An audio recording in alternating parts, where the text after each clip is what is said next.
Good morning student, welcome back. फिर हम एक नई वीडियो के साथ हैं। आज का जो वीडियो का जो चैप्टर है, वीडियो का जो टॉपिक है वो है ह्यूमिडिटी एंड रेनफॉल। सो ये है क्लास 7 सोशल साइंस का चैप्टर नंबर 18। तो इस चैप्टर में हम लोग वाटर वेपर, एवोपरेशन, कंडेंसेशन, इन सारी चीज़ों की जानकारी लेंगे। कैसे एवोपरेशन क्या होता है, कंडेंसेशन क्या रहता है और वाटर वेपर क्या रहता है, ये सारी चीज़ें हम देखेंगे। वैसे तो हम लोगों ने देखा होगा कि हम कहीं पर भी प्रेजेंट रहते हैं तो हमारे चारों ओर क्या रहती है, एयर रहती है। एयर हमेशा हमको कवर करके रखती, किसी भी व्यक्ति को एयर हमेशा कवर करके रखती है। एयर दिखती नहीं है लेकिन हमें ये महसूस होती है, कभी ये हमें गर्मी के साथ महसूस होती है, कभी हमें ठंड के साथ महसूस होती है, कभी हमें ड्राई महसूस होती है, कभी हमें ये वेट महसूस होती है। ठीक है, the water humidity refer to the dampness और moisture in the air. Humidity increase और डिक्रीज, ह्यूमिडिटी हमेशा इंक्रीज होती रहती है और डिक्रीज होती रहती है। ह्यूमिडिटी का मतलब होता है एयर में जो नमी रहती है ना, उसे बोलते हैं humidity. So water vapour, When very small particle of water are converted to the gaseous state, जब पानी की छोटी छोटी बूंदे gaseous state में convert होती है, then this gaseous water molecules are called water vapor। तो ये छोटे छोटे जो water molecules होते हैं वो क्या कहलाते हैं, water vapors कहलाते हैं। The atmosphere receive the water vapor from sea, lake, ponds, river and seas. तो जो एटमॉस्फेयर है वो वाटर वेपर कहाँ से करते हैं, समुद्रों से, तालाबों से, नदियों से, इन सब जगहों से जो एटमॉस्फेयर है वो वाटर वेपर करता है। Evaporation, the process by which the water change into water vapour. जब पानी वाटर वेपर में कन्वर्ट होता है तो उसे क्या कहा जाता है, एवोपरेशन कहा जाता है। The change in temperature bring about the change in evaporation. जैसे एटमॉस्फेयर टेम्परेचर चेंज होता है, एवोपरेशन में भी चेंजेस आती जाती है। The rate of evaporation is more when strong wind blow. जब एवोपरेशन, जैसे कि अगर बहुत तेज हवा है, बहुत तेज ब्लो कर रही है तो एवोपरेशन बहुत जल्दी से होता है। That is why clothes were dry when strong wind blow. इसीलिए तो जब हम गीला कपड़ा डालते हैं और अगर हवा बहुत तेज चलती है तो उस बहुत तेज हवा में हमारे कपड़े भी बहुत जल्दी सूख जाते हैं, तो उसका यही कारण है। Condensation, the change of water vapour into droplets. जब वाटर जो ड्रॉपलेट्स में वापस से ड्रॉपलेट्स में कन्वर्ट होता है, ड्रॉपलेट्स ऑफ द वाटर और स्नो, वापस से पानी की बूंदों में या फिर स्नो की बूंदों में, बर्फ की बूंदों में जब ये कन्वर्ट हो जाता है तो वो क्या कहलाता है, कंडेंसेशन कहलाता है। ये एक पूरी प्रक्रिया होती है। देखो वाटर वेपर होता है, ठीक है, वाटर वेपर से ये वापस से धरातल पे आता है। पहले एवोपरेट होके ऊपर जाता है, फिर कंडेंसेट होके ये वापस नीचे आ जाता है। तो ये सर्कल हमेशा रोटेट होता रहता है। अब यहाँ पर by process of the condensation humidity present in the atmosphere change into the following. जैसे जैसे ह्यूमिडिटी चेंज होती जाती है, जो कंडेंसेशन का जो आकार है, प्रकार है, वो भी चेंज हो जाता है। अब कंडेंसेशन का मतलब क्या हो गया, जैसे कि ये बादल है, क्लाउड है, एवोपरेशन से क्लाउड बन गए, बादल बन गए पानियों के।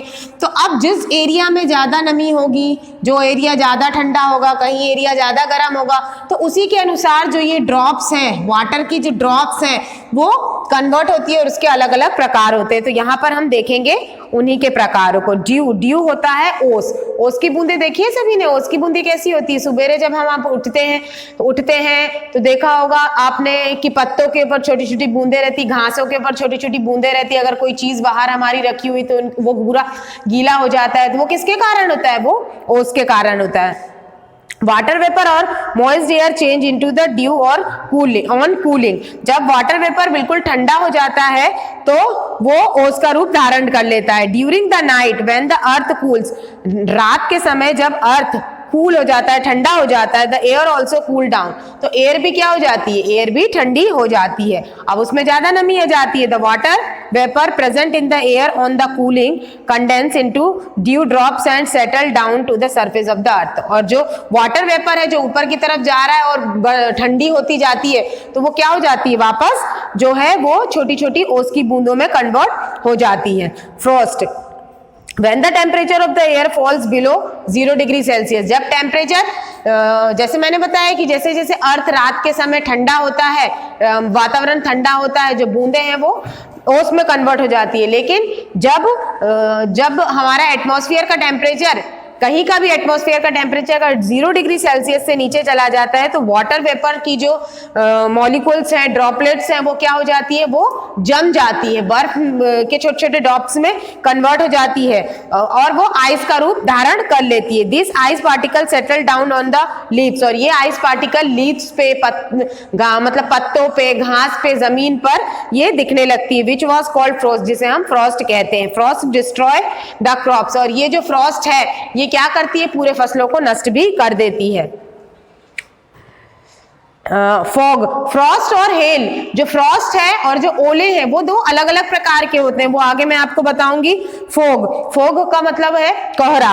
When the temperature of the moisture or air falls, जब टेम्परेचर मॉइस्चर का जो एयर रहता है वो मॉइस्ट, ज्यादा मॉइस्ट हो जाता है, जब गिरने लगता है temperature, the water particles get accumulated over the dust particle present in the air and start floating. और जो जब एयर जो एटमॉस्फेयर है जब वो ठंडा होने लगता है, कूल होने लगता है, तो ऐसी कंडीशन में जो हमारे वातावरण के इर्द गिर्द हमें डस्ट पार्टिकल बिल्कुल नहीं दिख रहे कि डस्ट पार्टिकल नहीं दिख रहे, तो वो डस्ट पार्टिकल को कवर कर लेता है, तो वो जो है वो धुंध के रूप में हमें दिखने लगता है। These appear the cloud of smoke, और यही स्मोक के रूप में दिखता है, which is called fog. Fog is form when the hot and cold air meet. Fog कब होता है, ठंडी हवा, केवल ठंडी हवाओं से ही नहीं, ठंड और गर्म दोनों हवाएं जब मिलती हैं तो ऐसी कंडीशन में फोग की कंडीशन बनती है। मिस्ट, मिस्ट मतलब होता है धुंध। Mist is the lighter version of fog, जो मिस्ट है वो फोग का ही एक हल्का सा स्वरूप है। In mist the water particle do not float in the air, mist appear at light smoke. जो मिस्ट है वो लाइट स्मोक क्रिएट करती है। The above mention form of humidity is found near the surface of the earth, ये जो है ये surface earth पे दिखते हैं। Now we will learn about the other form of humidity which are formed in the sky. अब ये चीजें तो हमें यहाँ पर दिखती है, अर्थ सरफेस में दिखती है, पर ऐसी बहुत सी कंडेंसेशन के प्रकार है जो हमें अर्थ के ऊपर ही होती है, जैसे कि क्लाउड। क्लाउड मतलब होते हैं बादल। Cloud are formed at the height of 1 kilometre to 1.7 kilometre. जो क्लाउड है वो 1 किलोमीटर से लेके 7.5 किलोमीटर के इर्द गिर्द from the surface of the earth surface से ऊपर बनाते हैं। The vapour that rise up from the water bodies reaches high up the sky and it convert into the droplets due to cooling. और ये जो ड्रॉपलेट्स है ये cloud बनाते हैं और आसमान में स्काई मर ये चले जाते हैं, और ड्रॉपलेट्स में जैसे जैसे ठंडा होते जाता है वातावरण ये ड्रॉपलेट्स में कन्वर्ट होते जाते हैं। This droplet get dense and are called cloud, और ये क्लाउड का रूप धारण कर लेते हैं। When the cloud contain less water droplets it appear white and it is them density increase it appear black। जब क्लाउड में ज्यादा मात्रा में पानी होता है तो वो ब्लैक दिखते हैं, लेकिन अगर क्लाउड्स में अगर कम मात्रा में पानी होता है तो वो व्हाइट दिखते हैं। रेनफॉल, रेनफॉल यानी होता है बरसात। The water vapour present in the atmosphere condense due to the low temperature, low temperature के कारण जब वही क्लाउड्स से ड्रॉपलेट्स पानी गिरने लगती है तो वो बरसात का रूप धारण कर लेती है। बरसात के जो बूंदों की साइज रहती है वो बड़ा और छोटा दोनों आकारों का रहता है। जब They become heavy fall on the earth and droplets is called rain, और कभी कभी वो बहुत विकराल रूप भी धारण कर लेता है। स्नोफॉल, स्नोफॉल होता है हिमपात। अब ऐसी जगहों पर जहां पर टेम्परेचर बहुत ही ज्यादा लेस हो जाता है तो ऐसी जगहों पर जो बरसात है, बरसात किस चीज में कन्वर्ट हो जाता है, स्नोफॉल, हिमपात में कन्वर्ट होता है। यानी वहां पर पानी गिरने के बदले क्या गिरने लगती है, बर्फ की फुहारें गिरने लगती है, जिसे हम हिमपात कहते हैं, स्नोफॉल कहते हैं। और हेल, हेल मतलब होता है ओला। ओला जो रहता है वो छोटे छोटे बर्फ के टुकड़ों का आकार रहता है, इस प्रकार से वो कितने भी बड़े हो सकते हैं और कितने भी छोटे हो सकते हैं, और ये बहुत ही ज्यादा खतरनाक होते हैं, ये फसलों को बहुत नुकसान पहुंचाते हैं। छोटे छोटे आइस पार्टिकल्स रहते हैं जो एयर में फ्लोट करते हैं। Particle floating in the air join and take the form of small pebbles. और ये क्या रहते हैं, छोटे छोटे आइस पार्टिकल्स रहते हैं। ये आइस पार्टिकल क्या हो जाते हैं, इकट्ठे हो जाते हैं और ये ओलों का रूप धारण कर लेते हैं। Pebbles and fall down on the earth. These are called hail. The rain. Amongst the various form of humidity, the most important is rain. अब हम लोगों ने इतना सारा ह्यूमिडिटी के इतने सारे फॉर्म पढ़े, अब इनमें से जो रेन है वो सबसे इंपॉर्टेंट है। These are the form of rain. ये यहाँ पर हम कुछ रेन के फॉर्म्स पढ़ेंगे कन्वेंशनल रेन, orographic rain और cyclonic rain. Conventional rain, the vapor formed from water bodies due to strong heat. जब strong heat के कारण rise up in the sky, कारण आसमान में जब स्ट्रॉन्ग हीट होती है and condense due to the low temperature, और लो टेम्परेचर से कंडेंस करता है and fall on the earth, और इस कारण से जो जब पानी धरातल पे गिरता है तो वो क्या कहलाता है, वो कहलाता है कन्वेंशनल रेन कहलाती है. This process is called the conventional. Since the rainfall occur because the above mentioned process it is called the conventional rain.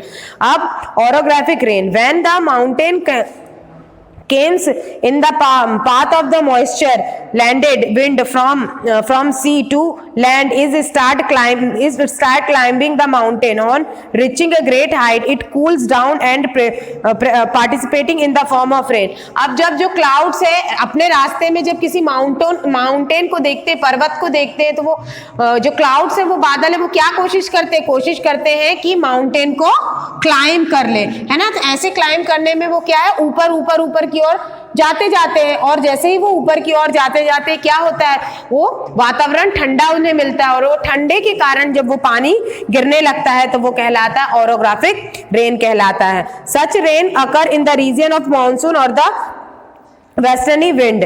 और ये ऐसा कब होता है, ऐसा मॉनसून सीजन में अधिकतर होता है. The part of mountain which face the wind receive plenty of rain and is called the windward side of the mountain. Now cyclonic rain, when the hot and cold air meet, जब hot air और cold air meet करती है, the hot air rise upward and the cold air rushes to occupy the low pressure area in the center. Consequently there is a circular movement which causes the wheeling air in the center of the rise upward. अब जैसे hot air जब cool air जब इकट्ठा मिलती है तो वो क्या होती है, एक दूसरे से निकलने की कोशिश करती है, जिसमें जो एयर है वो कैसी हो जाती है, इस प्रकार की राउंड आकार ले लेती है, यानी चक्के की आकार में हवाएं घूमने लगती है. और इसी चक्के के आकार में हवाएं घूमते घूमते जब पानी बरसाती है तो वो एक विकराल रूप, एक भयानक रूप होता है जो कि साइक्लोनिक रेन के रूप में देखा जाता है, जिसे हम साइक्लोनिक रेन कहते हैं.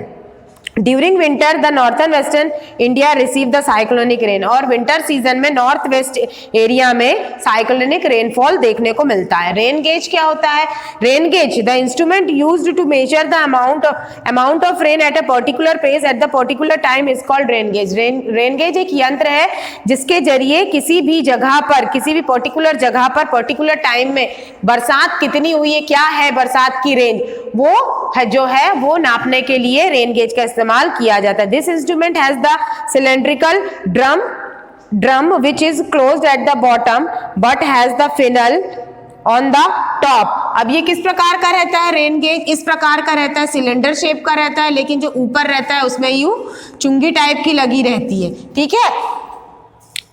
Funnel in place a glass bottle in the drum and a glass measuring tube with the unit of centimeter scale. और ये इसमें जो क्या है, ये सेंटीमीटर स्केल में लिखा हुआ होता है. ये जो ग्लास है ये सेंटीमीटर स्केल में लिखा हुआ होता है. The glass bottom with the funnel is placed in the metallic cylindrical. और ये कितना भरा है, मतलब बरसात के टाइम पे ये कितना भर चुका है, इसके अंदाज से ये पता लगाया जा सकता है कितना सेंटीमीटर भरा है कितना नहीं है. तो इससे किसे अंदाजा लगाया जा सकता है कि पर्टिकुलर प्लेस में जो पर्टिकुलर टाइम पे कितनी सेंटीमीटर रेन हुई है. So this chapter is here finished student. और भी इसमें और भी बहुत सारी ऐसी चीजें हैं जो इसमें नहीं दी हुई है. अगर इसकी आपको जानकारी प्राप्त करना है तो हम नेक्स्ट वीडियो में आपसे मिलेंगे. Okay, thank you.